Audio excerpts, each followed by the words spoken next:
a abelhinha tão engraçadinha com uma asa só. Calma, gente, nós estamos no segundo bloco do programa falando sobre alfabetização. E aí eu usei uma musiquinha, que eu fui alfabetizada com o alfabeto da abelhinha, que a gente já falou que vovó e uva não se deve usar. Mas por que eu coloquei isso começando o segundo bloco? A importância da música. Perfeito. Assim como da história. Sem dúvida. Porque aí, muitas vezes você atirei o pau no gato, uma música que a criança goste, é ir ter a letra da música, acompanhar a música. Os pais podem fazer isso em casa muito tranquilamente, não é? Podem e devem. Sim. Né? A gente estava falando sobre a importância da arte, né?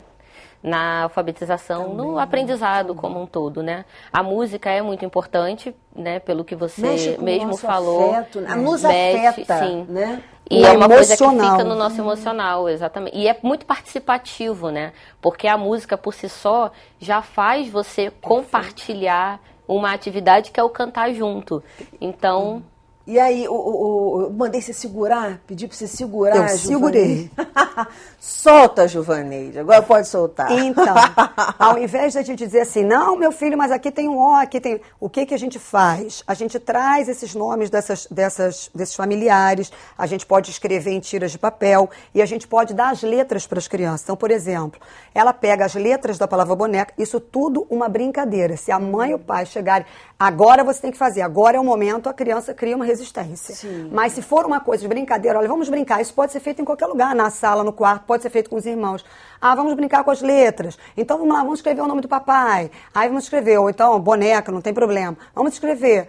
E ela dá as letras da palavra boneca. Então olha como você está estimulando e como você está fazendo a criança resolver um problema. Porque quanto mais você faz o aluno pensar, mais esse aluno desenvolve. Quanto mais problemas você oferecer para um sujeito, pode ser a criança, o jovem ou o adulto, quanto mais problemas ele tem para resolver, mais ele se desenvolve, porque ele ativa as funções psicológicas superiores que são responsáveis pela aprendizagem. Então ela bota as letrinhas de boneca, as 6 letras, B-O-N-E-C-A, e diz assim, olha, vamos tentar escrever a palavrinha boneca. Essas são as letrinhas de boneca. Ou seja, a criança, inicialmente, que só aprendeu o B, o N, o C, ou só tentou, ela vai botar B, N, C. A gente pode falar assim para ela, olha, mas essas outras letrinhas também fazem parte de boneca. E estão sobrando, hein? E estão sobrando. Aí a criança vai tentar encaixar. É claro que ela não vai encaixar na primeira vez perfeitamente, mas ela vai tentar. Nisso que ela tenta, nesse momento que você colocou esse problema, olha só, você botou o B, o N e o C, mas o O, o E e o A fazem parte da palavra. E que a criança tenta, e mesmo que ela coloque de forma errada, aquele momento é um momento que você ativou as funções psicológicas dela. É aquele momento que ela se desenvolve. E aí ela colocou de forma errada. O que você faz? Vamos. Olha, dentro de casa, com a mãe e com o pai, isso tem que ser de uma maneira mais lúdica. Hoje tá bom, vamos trocar essa letrinha aqui. Na escola você tem intervenções mais pontuais, tem intervenções mais técnicas. Você não, mas aí em casa ela olha, escreveu Benoca, por exemplo. Benoca. Olha, vamos fazer uma coisa. Essa letrinha aqui não é o lugar dela ainda. Vamos misturar tudo de novo. Né? Porque a mãe, ela também não tem esse conhecimento profissional. Benoca, você escreveu Benoca. Pode falar? Pode. Ou não? Pode. Não é aconselhável? Não, você pode falar, não há problema algum. Nesse momento, se a criança... Porque existe uma coisa que é assim, você tem o conhecimento das letras, da escrita das letras e o conhecimento do som das letras. Uma criança pode conhecer a letra, dizer a letra B, mas ela não associar a letra ao seu som. Então, nesse momento que a criança não colocou o O e o A no lugar certo, significa que ela pode ainda não ter o valor sonoro dessas letras, porque se ela tivesse, ela teria colocado no lugar correto. Então, associação. Essa associação. Então, isso aí que você falou, dizer a letra, botar a letra, isso vai depender de cada fase que a criança estiver. Para cada fase tem uma intervenção correta.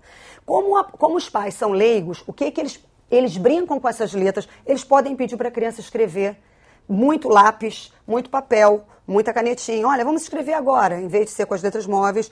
Cada vez que ele pedir para o filho, vamos escrever o nome do papai, o nome da mamãe, essa criança vai se apropriar de alguma coisa, ou de um som de uma letra, ou vai se apropriar da escrita de uma letra. Não é na hora. Por exemplo, na rua, o passeio na rua é uma boa oportunidade, uma bela oportunidade. Eu lembro que eu ia lendo... Excelente! Ia lendo as placas com nome de rua. Excelente. Sim, tem muita coisa que chama a atenção da criança. A vida é um livro, né, Janine? Exatamente, de ler a vida, né? A gente usa tanto isso. Ler a vida e ler né? o mundo. Ler a vida e ler o mundo. E isso tem que fazer parte do cotidiano da criança e ser estimulado pelos pais, né? Então, pode ser, por exemplo, a ilustração que está no portão da escola, né, que é uma coisa que faz parte já do mundo dela.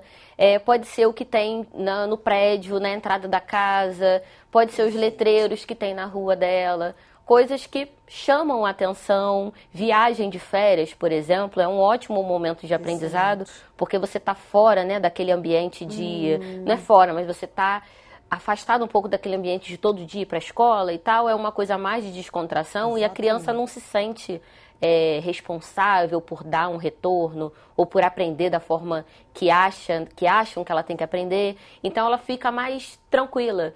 E é um ótimo momento de aprendizado, né? Porque ela vai estar tendo interação. Para a criança, a aprendizagem para a criança, ela é através do lúdico, não existe outro canal. Então, tudo que você trouxer, tanto em casa quanto na escola, através do lúdico, vai propiciar essa aprendizagem.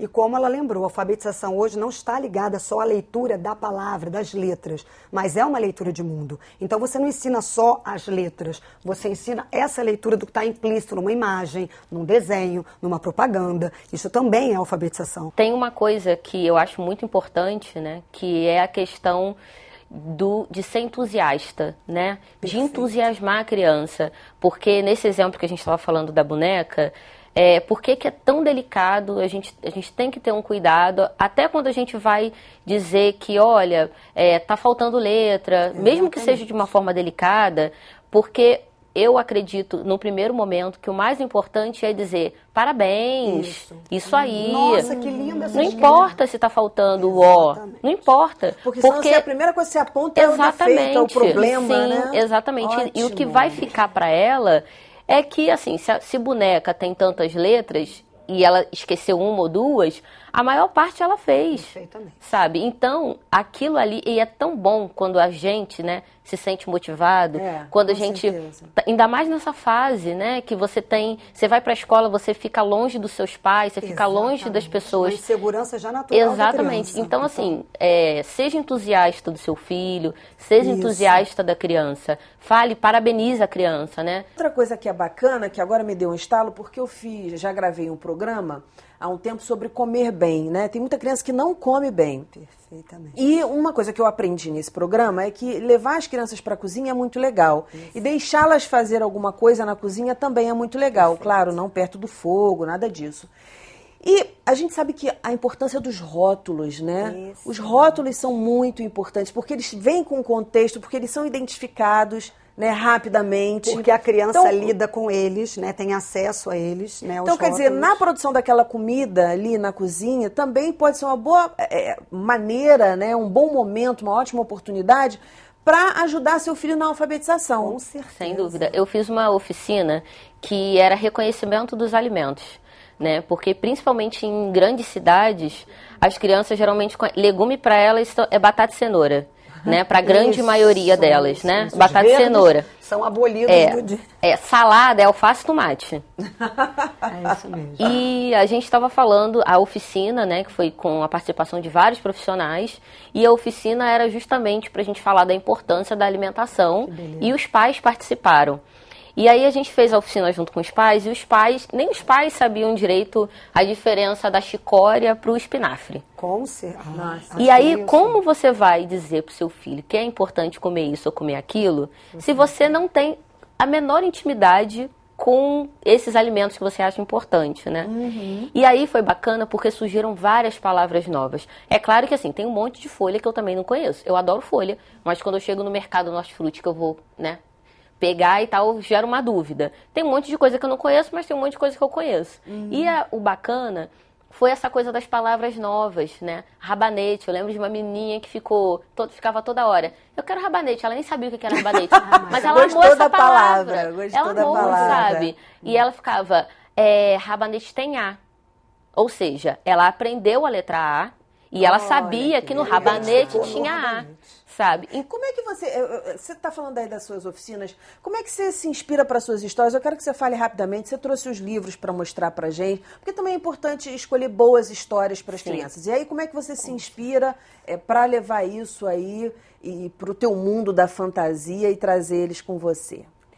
Olha, minha inspiração são as crianças, né? E eu acho que o que mais me ajuda é que eu não trato a criança como um ser incapaz. Que é o que eu vejo muitas vezes acontecer. Mostra, o que você trouxe? Sim, eu trouxe o meu livro As Duas Bonecas Azuis, que é um livro que fala sobre preconceitos, sobre medo, né? Histórias de duas bonecas sem boca que tentam fazer amizade com uma menina numa cidade muito escura. Excelente. Então é um mistério, é interessante. Legal. E esse livro ele foi traduzido para o espanhol, ele está em toda a América Latina, está na Espanha também. E o meu primeiro livro, que é um amor assim incondicional também, que é o No Reino da Pirapora, que é um livro que fala de bullying, né, de sofrimento, de solidão, mas a história ela está muito focada no agressor, porque eu faço bastante trabalho em escola, né, com criança, dentro e fora da escola, e a gente ainda dá muito mais foco somente pro agredido, que é a nossa primeira inclinação, né? Quando a gente vê uma criança que está agredindo a outra, a primeira inclinação que a gente tem é tentar ajudar, defender, dar apoio a quem está sofrendo a agressão. Mas quem está provocando a agressão, o agressor, ele sofre. E ele sofre muito. E na maioria dos casos ele está fazendo isso porque ele é agredido. Às vezes em casa, sim, às nós vezes gravamos na escola. Um programa sobre isso e falaram exatamente o que você está dizendo.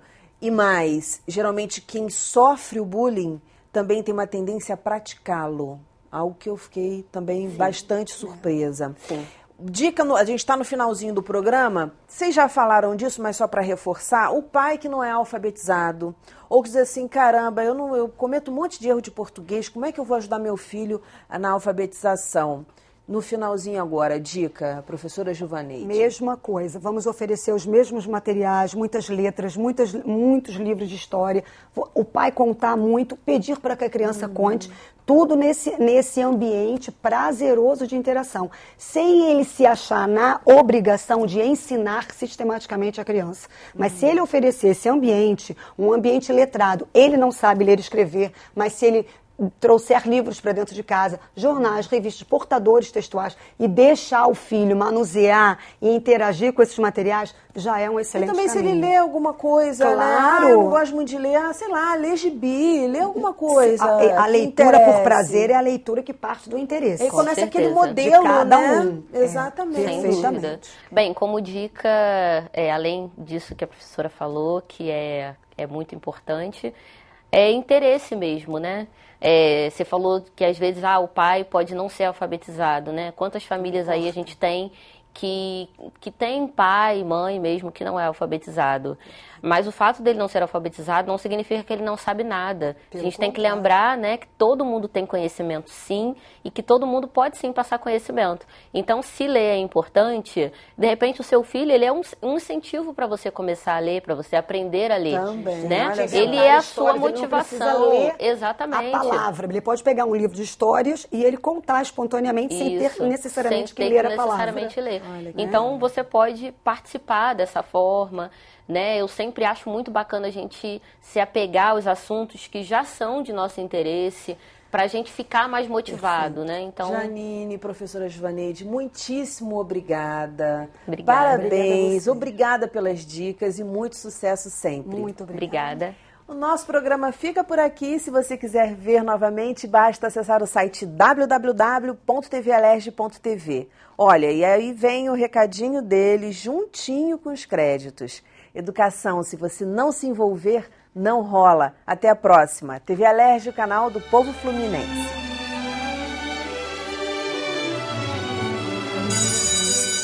Eu gosto de ler, eu gosto porque minha mãe e meu pai têm me incentivado desde pequeno a ler. E assim, quando eu aprendi a ler livros, depois que eu aprendi a ler, abriu mais um mundo assim, eu me imagino dentro da história, é muito legal ler.